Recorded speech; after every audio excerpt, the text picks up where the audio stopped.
नमस्कार। मुंबई से फिर एक बार आपके सामने बिंदास और बेबाक बोलने वाला, सच्ची घटनाओं पर आधारित वक्तव्य देने वाला मैं हूं रविंद्र जैन।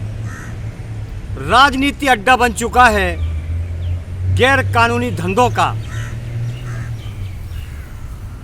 राजनीति ने हमारी संस्कृति और विरासत को मिटाने का काम शुरू कर दिया है।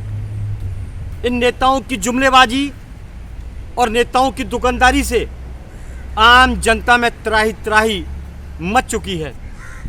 ये नेता हमारे 99% अय्याशी के लिए सत्ता का उपयोग करते हैं और पावर का दुरुपयोग करके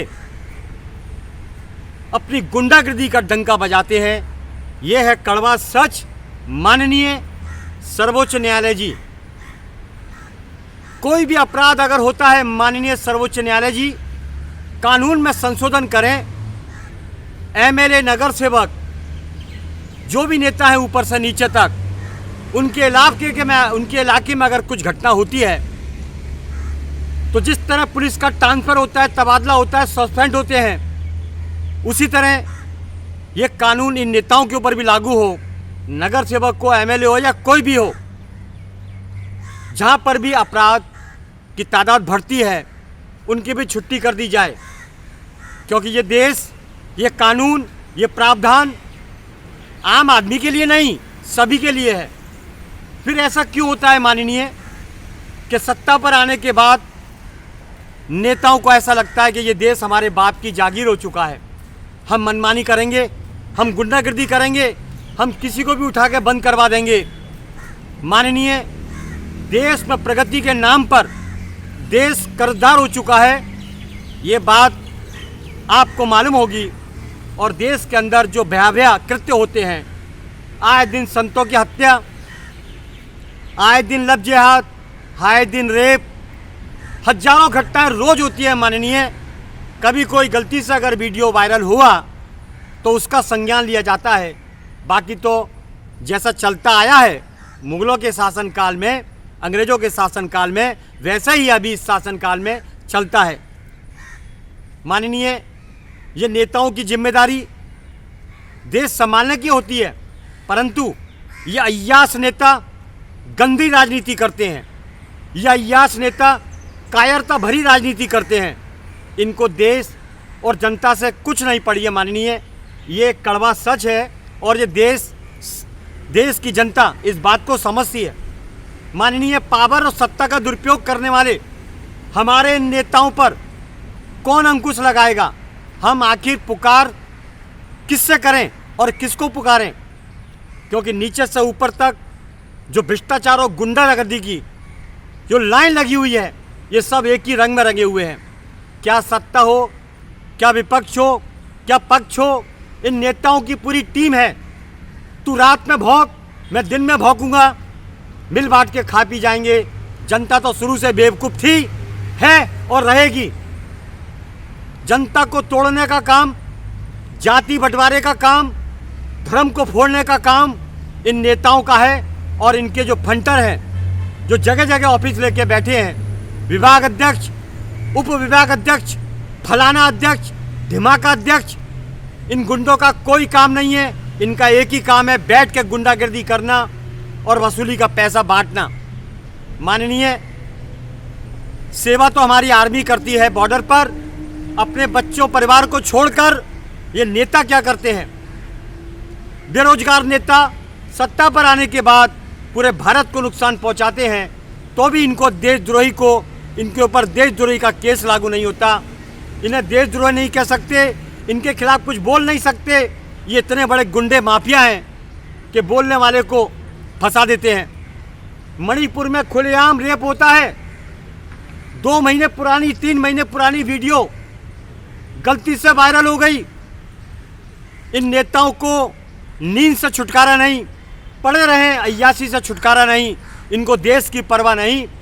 और महिलाओं की बात करते हैं, बेटी बचाओ की बात करते हैं, बेटी पढ़ाओ की बात करते हैं।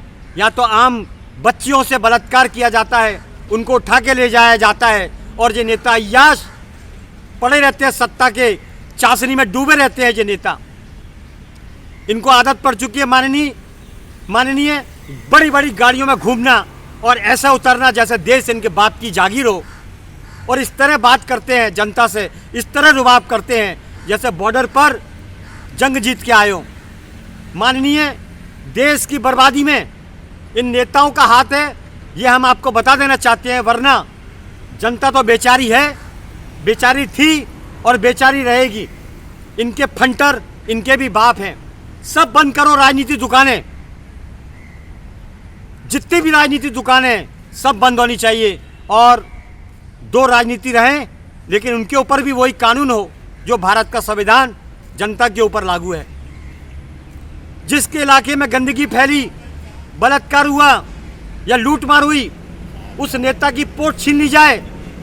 जब तक ऐसा नहीं होगा, इनको सजा नहीं होगी, इनके दिमाग में ये रहेगा कि देश हमारे बाप की जागीर है।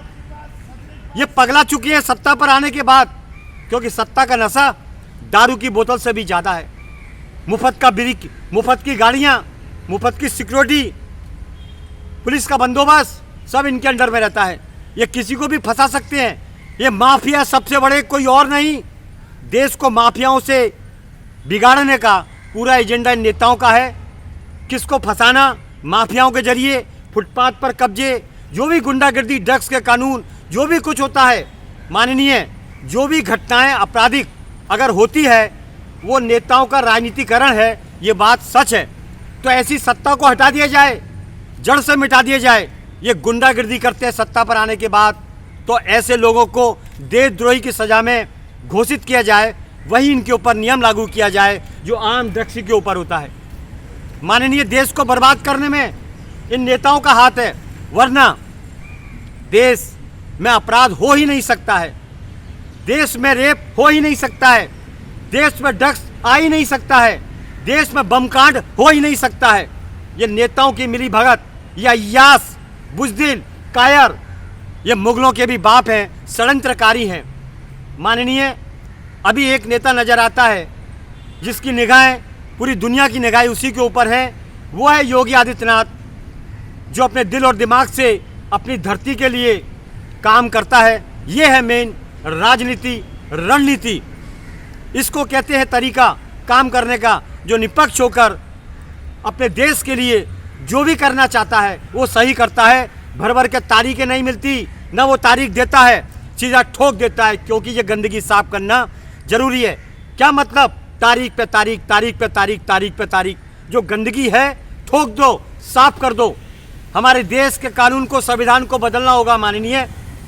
ये नेताओं के हाथ में देश की सत्ता, ये देश को बर्बाद करने के लिए काफ़ी है, क्योंकि इनकी हरकतें पूरा देश जानता है पर बोल नहीं पाता माननीय। ये मरवा देते हैं, पुलिस के जरिए फंसवा देते हैं। हमें तो शर्म आती है ऐसे पुलिस वालों के ऊपर जो अपने कर्तव्य का पालन नहीं करते, नेताओं की जी हजूरी करते हैं और नेताओं की गलत बात सुनते हैं। पुलिस का मतलब होता है जो गलत है वो गलत है, जो सही है वो सही है। सही लोगों को परेशान मत करो, वरना ऊपर वाला तो आपको देखेगा। ऊपर वाले की लाठी में आवाज़ नहीं है पर ताकत बहुत है। चलिए, बहुत हुआ। मैं हूँ मुंबई से देश और जनता के हित में सदैव तत्पर बात करने वाला बिंदास और बेबाक रविंद्र जैन। जय हिंद।